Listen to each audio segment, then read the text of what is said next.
L'objectif de l'analyse prédictive est de prédire l'évolution de votre activité à travers certains indicateurs en utilisant les données du passé.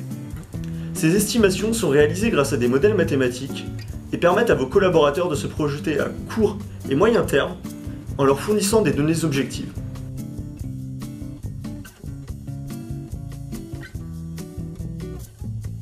Le but de l'analyse prédictive est de vous guider rationnellement dans votre processus de prise de décision en vous fournissant des données objectives. Par exemple, si l'on se met dans la peau d'un directeur de supermarché qui souhaiterait savoir s'il veut revoir à la baisse ou à la hausse son budget publicitaire, la première étape de notre analyse prédictive consistera à utiliser les données du passé afin d'entraîner notre modèle. La seconde étape, quant à elle, consistera à faire varier notre budget publicitaire afin d'estimer l'impact que cela a sur notre chiffre d'affaires.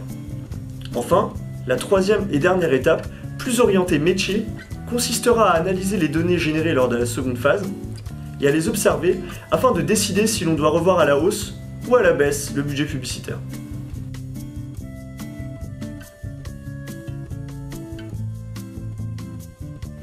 Il existe une grande variété de modèles mathématiques, mais il n'existe pas de règles clairement définies pour les choisir. Nous avons par exemple les régressions linéaires, dont l'objectif est d'estimer une variable numérique en fonction d'une ou plusieurs autres variables numériques.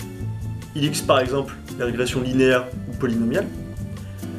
Nous avons également des modèles capables de prendre en compte la spécificité temporelle dans les données, tels que les lissages.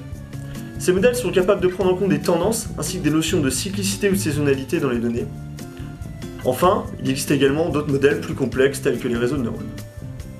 Dans l'ensemble des cas, le choix du modèle dépend entre autres de la taille ainsi que de la qualité des données et surtout de ce que l'on souhaite faire de la prédiction générée par le modèle.